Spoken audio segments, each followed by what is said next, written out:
विद्यार्थियों, कल के अध्ययन को आगे बढ़ाते हुए आज अपन पढ़ेंगे ओम का नियम। तो जर्मन वैज्ञानिक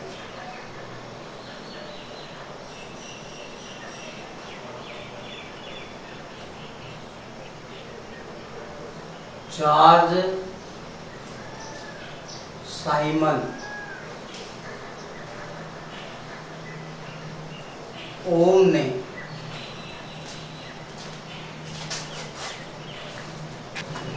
26 में विद्युत धारा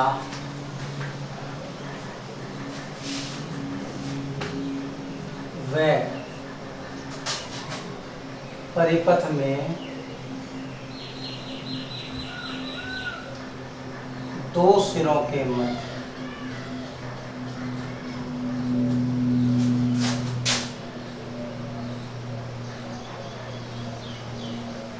विभवांतर, दो सिरों के मध्य उत्पन्न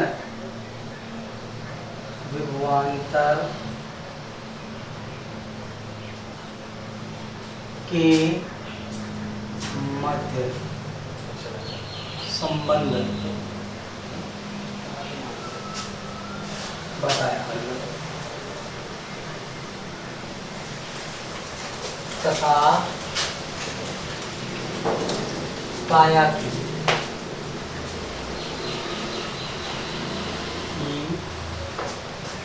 किसी चालक की भौतिक अवस्था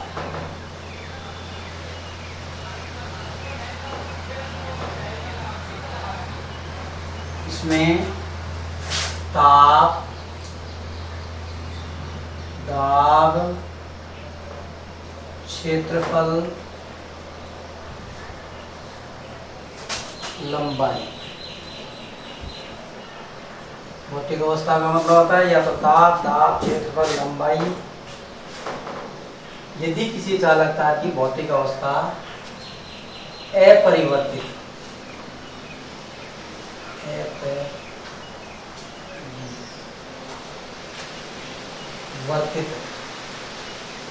यदि किसी चालक तार की भौतिक अवस्था अपरिवर्तित हो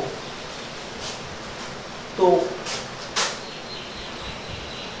उसके दो सिरों के मध्य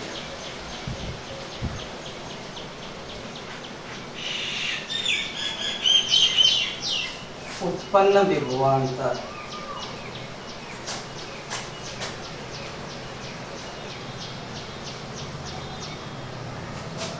प्रवाहित धारा के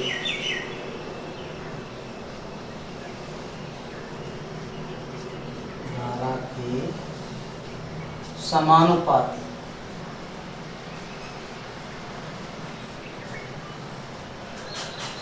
होता है।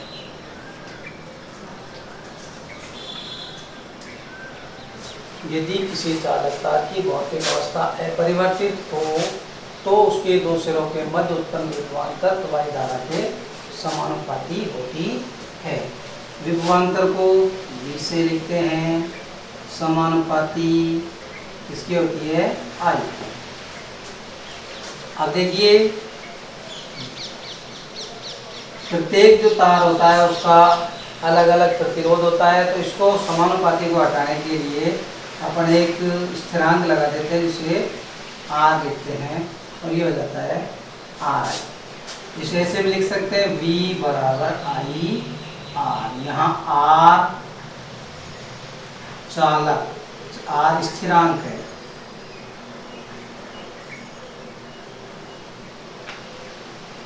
जिसे चालक का प्रतिरोध कहते हैं। अब देखिए, विभवांतर का मात्रक जानते हैं, विद्युत धारा का मात्रक, विभवांतर का मात्रक वोल्ट होता है, विद्युत धारा का एम्पियर होता है। तो प्रतिरोध का मात्रक हम ज्ञात कर सकते हैं। तो R बराबर हो जाता है V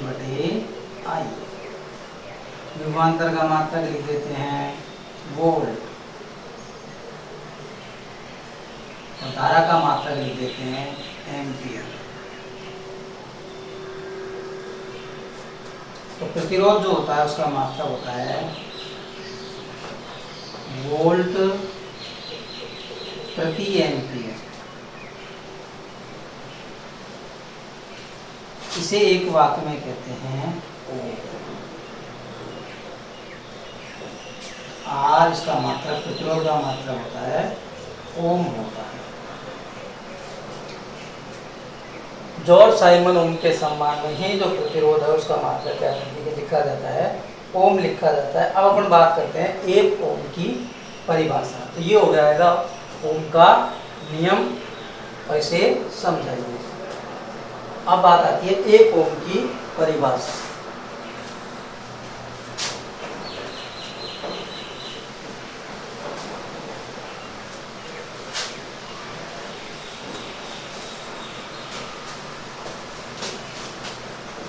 एक ओम ब्रैकेट में लिख देगा, अगर देगा पूछेगा तो एक ओम को ऐसे प्रदर्शित करते हैं कि परिभाषा हम जानते हैं R बराबर V बटे I होता है।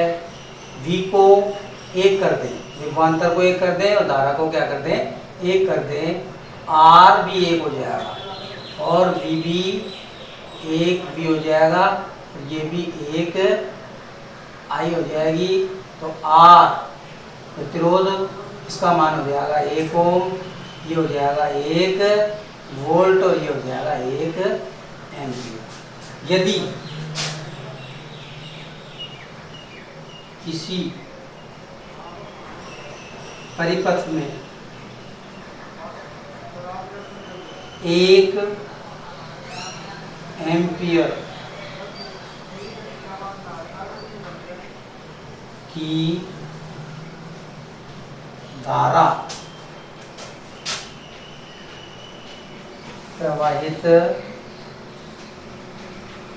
प्रवाहित करने पर यदि उसके दो सिरों के मध्य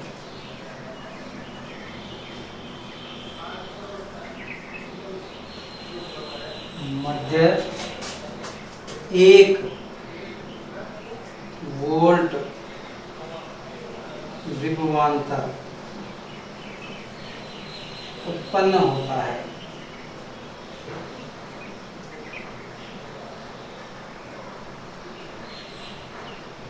तो प्रतिरोध का मान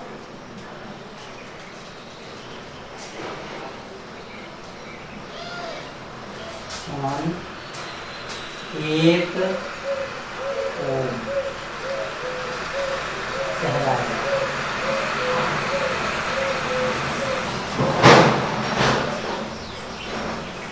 यदि किसी परिपथ में 1 एम्पीयर की धारा प्रवाहित करने पर यदि उसके दो सिरों के मध्य 1 वोल्ट विभवांतर उत्पन्न होता है तो प्रतिरोध का मान 1 ओम होता है। अब आती है ओम के नियम का प्रायोगिक सत्यापन। वास्तव में जो ओम ने नियम दिया था वो वास्तव में उन्होंने उसको क्योंकि सिद्ध करना पड़ता है कि वास्तव में ये बात सही है या नहीं है, ठीक है या नहीं है, तो इसलिए उन्होंने अपने नियम का क्या किया, प्रायोगिक सत्यापन किया। तो इसके बाद आता है ओम के नियम का प्रायोगिक सत्यापन।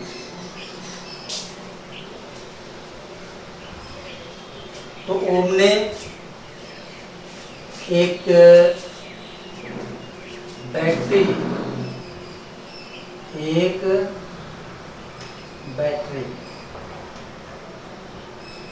तथा एक अमीटर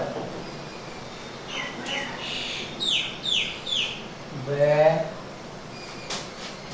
धारा नियंत्रक, धारा नियंत्रक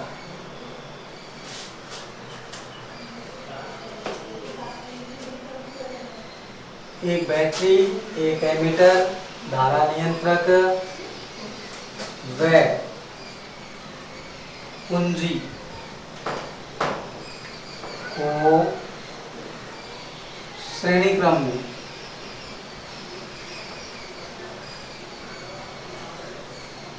में तथा दो सिरों के मध्य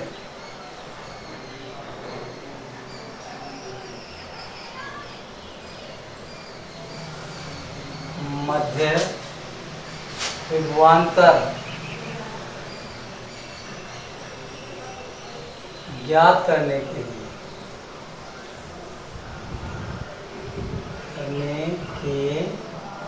लिए एक वोल्टमीटर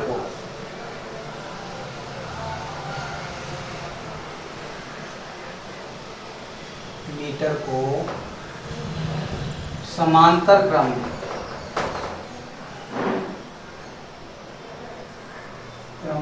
में जोड़कर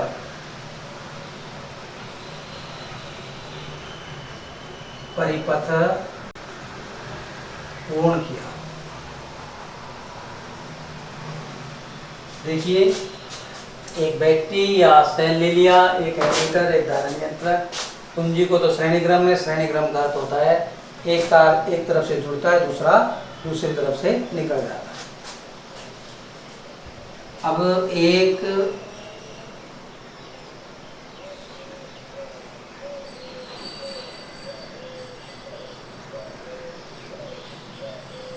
ये हो जाती है बैटरी प्लस माइनस।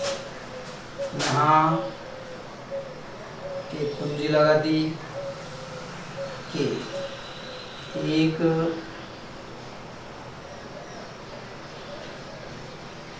धारा नियंत्रक और एक एमीटर।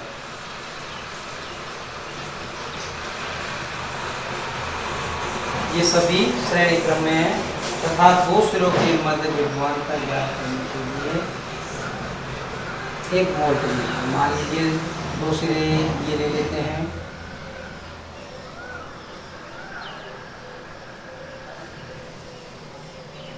ए और बी, इनके मध्य वोल्टमीटर जोड़ दिया जाता है। वो कौन से क्रम में होता है? समांतर क्रम में। परिपथ पूर्ण कर लिया। परिपथ पूर्ण करने के पश्चात अब इसमें कुंजी लगाकर धारा को क्या किया? प्रवाहित किया। जब कुंजी लगाकर धारा को प्रवाहित करते हैं तो धारा सदैव धन इलेक्ट्रोड से ऋण इलेक्ट्रोड की ओर क्या होती है? प्रवाहित होती है।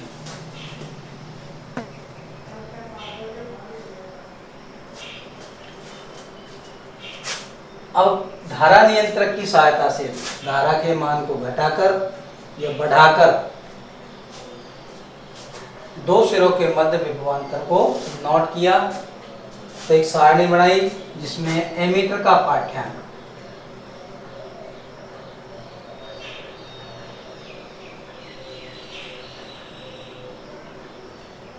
एवं वोल्टमीटर के पाठ्यांक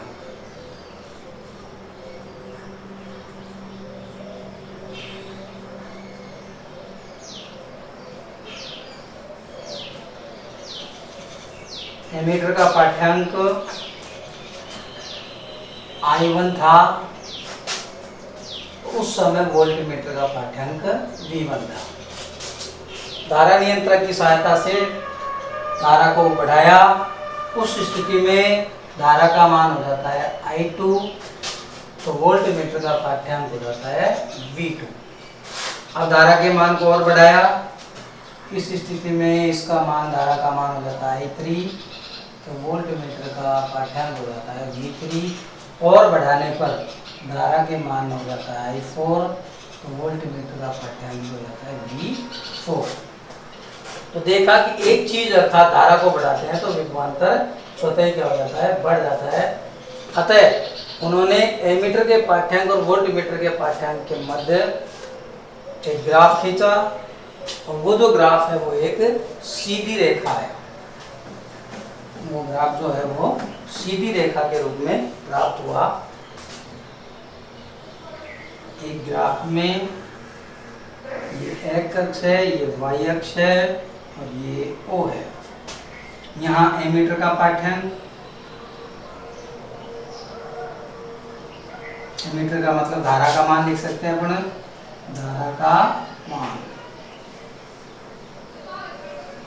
और यहाँ लिख सकते हैं विभवांतर।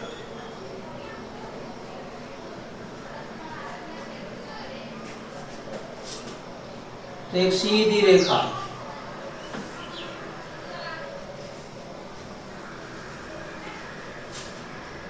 इस स्थिति में I1 थी, यहाँ पर विभवांतर V1 था, धारा I2 हो गई, विभवांतर V2 हो गया, धारा I3 हो गई, विभवांतर V3 हो गया, धारा I4 हो गई, विभवांतर V4 हो गया। तो इससे सिद्ध होता है कि यदि परिपथ में धारा के मान को बढ़ाया जाता है तो विभवांतर का मान भी बढ़ जाता है, धारा के मान को घटाया जाता है तो विभवांतर का मान भी घट जाता है। तो इससे ये सिद्ध होता है कि यदि चालक की भौतिक अवस्था को अपरिवर्तित रखा जाए तो उसके दो सिरों के मध्य उत्पन्न विभवांतर धारा के क्या होता है, समानुपाती होता है। इसके बाद आता है अपना प्रतिरोध एवं उसकी निर्भरता। प्रतिरोध किसे कहते हैं और यह किन किन कारकों पर निर्भर करता है। तो देखिए प्रतिरोध किसे कहते हैं।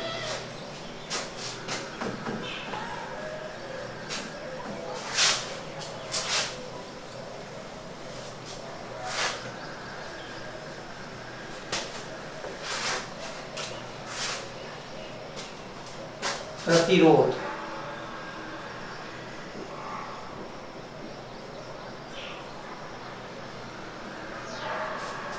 अपन ने देखा था, प्रतिरोध का जो मात्रक होता है वो क्या होता है, ओम होता है। अब प्रतिरोध वास्तव में किसे कहते हैं, तो कोई भी चालक तार होता है वो किसका बना होता है, पदार्थ का बना होता है। और पदार्थ अणु का बना होता है, अणु परमाणु से मिलकर बना होता है। और अपन जानते हैं कि कोई भी परमाणु होता है उसके अंदर नाभिक होता है, नाभिक के बाहर इलेक्ट्रॉन निश्चित कक्षाओं में क्या करते हैं, चक्कर लगाते हैं, अर्थात उसके चारों ओर इलेक्ट्रॉन चक्कर लगाते हैं। और विद्युत धारा में आवेश का प्रवाह होता है। आवेश सदैव धन सिरे से ऋण सिरे की ओर प्रवाहित होते हैं, जबकि इलेक्ट्रॉन जो होते हैं वो इसके क्या होते हैं, विपरीत प्रवाहित होते हैं। तो प्रतिरोध क्या होता है, आवेश प्रवाह की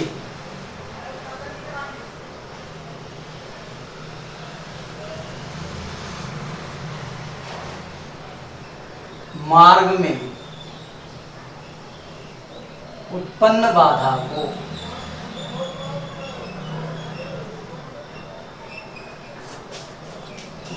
को प्रतिरोध कहते हैं। प्रतिरोध कहते हैं।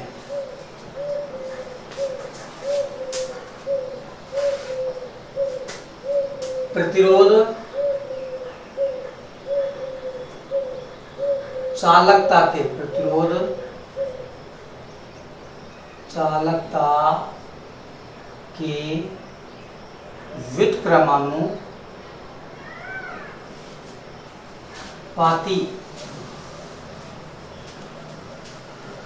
होता है। चालकता, किसी चालक का प्रतिरोध अधिक होता है, उसकी चालकता कम होती है, प्रतिरोध कम होता है। चालकता अधिक होती है, अर्थात प्रतिरोध सदैव चालकता के उल्टा, व्युत्क्रमानुपाती का मतलब होता है उल्टा होता है। अब बात आती है प्रतिरोध किन किन कारकों पर निर्भर करता है। तो प्रतिरोध की निर्भरता,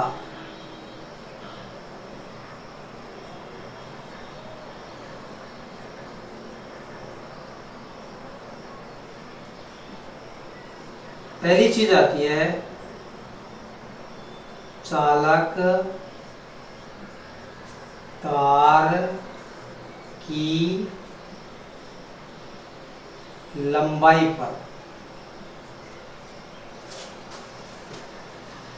चालक तार की लंबाई पर। मान लीजिए 3 चालक तार हैं, एक 1 मीटर का है, दूसरा 2 मीटर का है, तीसरा 3 मीटर का है। तीनों की लंबाई भिन्न भिन्न है, एक 1 मीटर का है, दूसरा 2 मीटर का है, तीसरा 3 मीटर का है।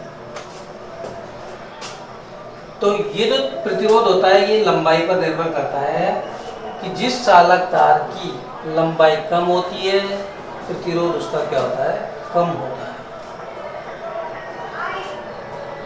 लेकिन इसमें अनुप्रस्थ कार का क्षेत्रफल समान होना चाहिए, पदार्थ की प्रकृति समान होनी चाहिए। तो समान अनुप्रस्थ काट के क्षेत्रफल,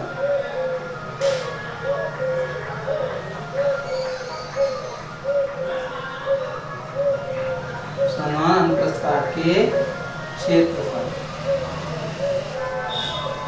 व समान पदार्थ की प्रकृति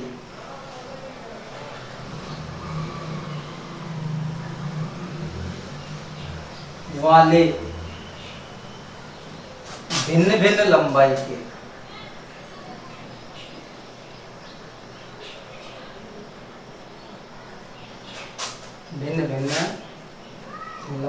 के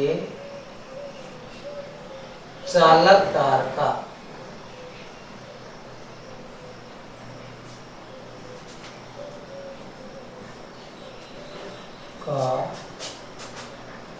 प्रतिरोध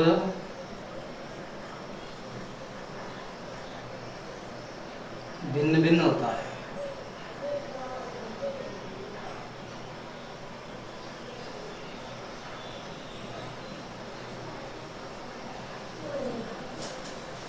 छोटे तार का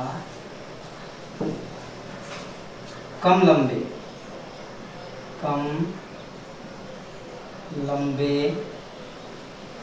तार का प्रतिरोध कम व लंबे तार का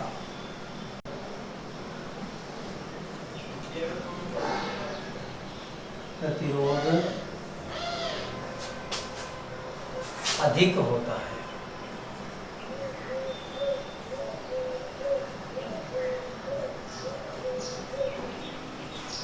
अतः प्रतिरोध लंबाई के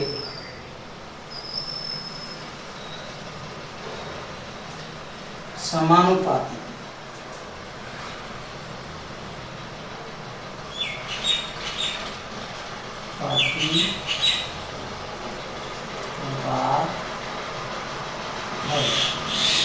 समान अनुप्रस्थ काट का अर्थात समान मोटाई होनी चाहिए, समान पदार्थ की प्रकृति होनी चाहिए और भिन्न भिन्न लंबाई के जो चालक तार होता है उसका प्रतिरोध अलग अलग होता है।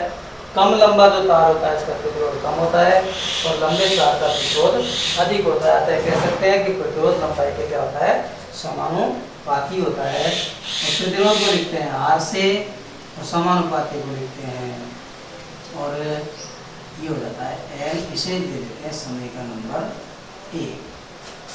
दूसरी बात आती है वो आती है अनुप्रस्थ काट के क्षेत्रफल पर, कि प्रतिरोध जो होता है वो अनुप्रस्थ काट के क्षेत्रफल पर कैसे निर्भर करता है।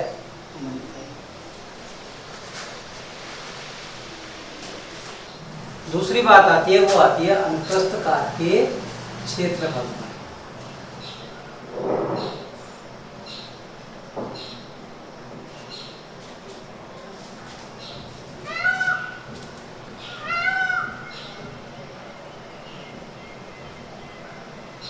इस स्थिति में लंबाई, प्रत्येक जो तार होगा उसकी लंबाई क्या होगी, समान होगी, पदार्थ की प्रकृति भी समान होगी, तथा उसकी जो अनुप्रस्थ काट होती है अर्थात मोटाई जो होती है वो भिन्न भिन्न होता है। माना कि अपन ने 3 चालक तार लिए जिनकी एक की मोटाई है, लंबाई समान है 1 मीटर, दूसरा है चालक तार वो है, इसकी लंबाई भी 1 मीटर ही है,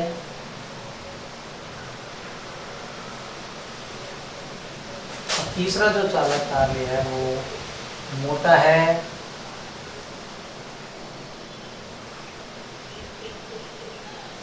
इसकी लंबाई भी 1 मीटर ही है, लेकिन इसका जो अनुप्रस्थ काट का क्षेत्रफल है वो अधिक है, इसका कम है, इसका और भी कम है। तो इससे कह सकते हैं कि जो प्रतिरोध होता है वो अनुप्रस्थ काट के क्षेत्रफल पर कैसे निर्भर करता है। तो जो कम मोटा तार होता है उसका प्रतिरोध अधिक, व अधिक मोटाई वाले जो तार होता है उसका प्रतिरोध कम होता है। तो प्रतिरोध जो होता है वो अनुप्रस्थ काट के क्षेत्रफल के व्युत्क्रमानुपाती होता है। व्युत्क्रमानुपाती का मतलब होता है उल्टा होता है। तो इसी स्थिति में हम कह सकते हैं कि समान लंबाई व समान पदार्थ की प्रकृति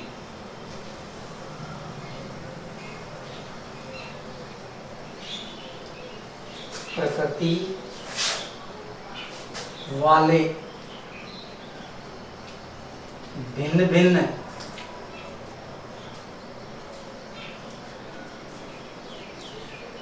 मोटाई या भिन्न भिन्न अनुप्रस्थ काट के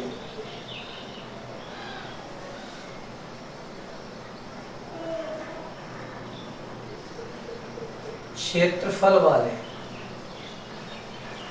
भिन्न भिन्न अनुप्रस्थ काट के क्षेत्रफल वाले चालक तार का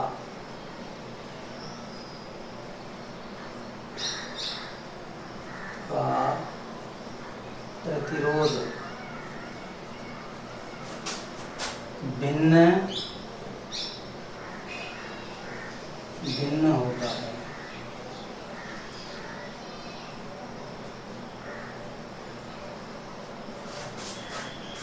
पतले तार का प्रतिरोध अर्थात कम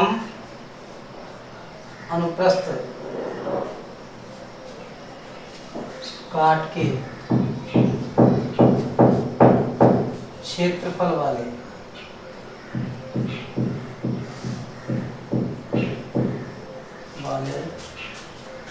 चालक तार का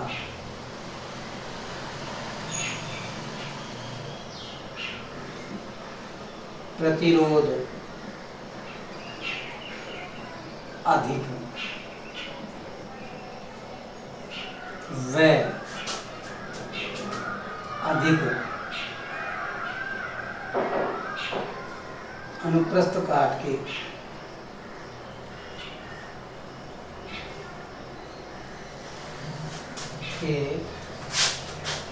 क्षेत्रफल वाले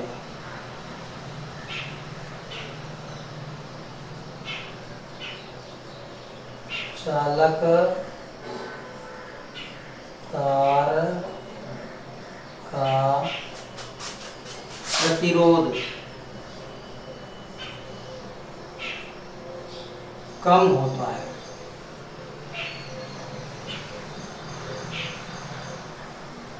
अतः प्रतिरोध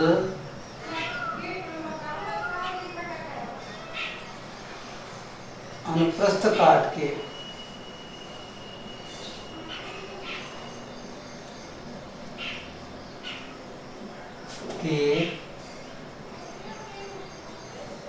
क्षेत्रफल के व्युत्क्रमानुपाती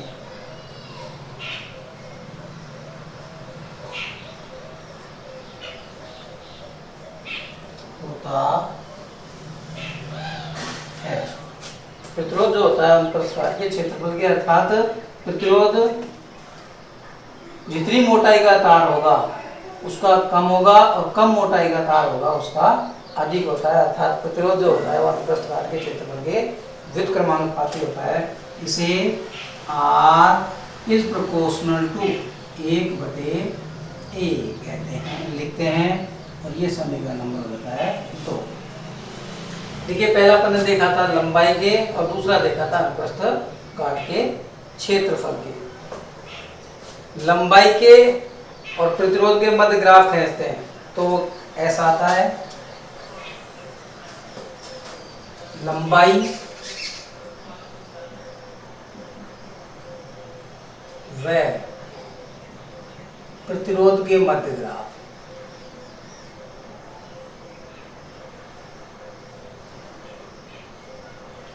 ये एक सीधी रेखा आती है, यहाँ x y अक्ष,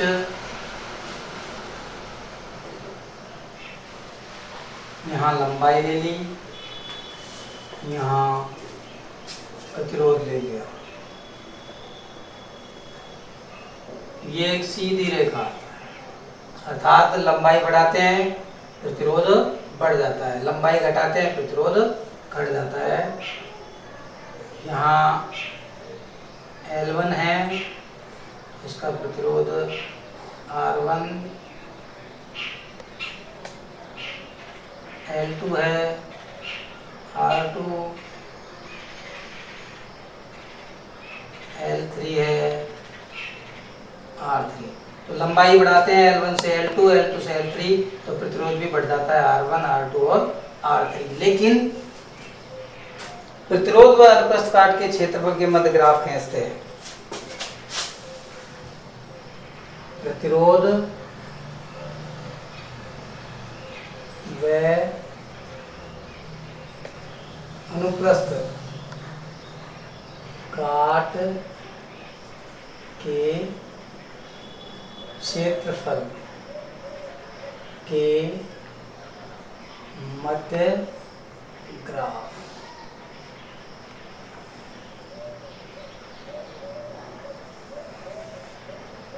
तो यहाँ प्रतिरोध ले लिया R और यहाँ अनुप्रस्थ काट का क्षेत्रफल ले लिया। ये एक उल्टी रेखा प्राप्त होती है और इसका अर्थ होता है कि यहाँ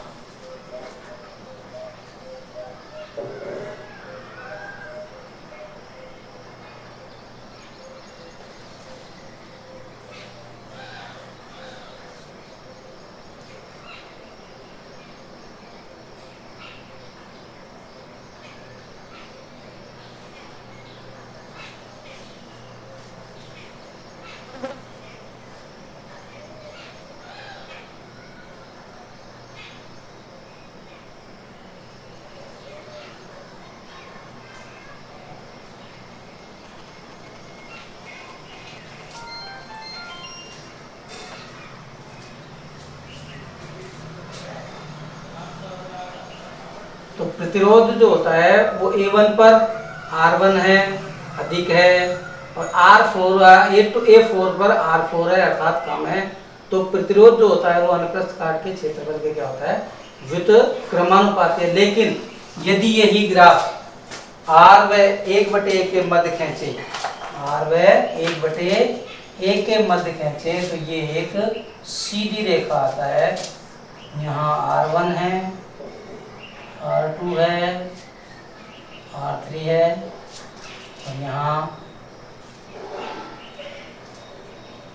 1/A1 है, 1/A2 है, 1/A3 है।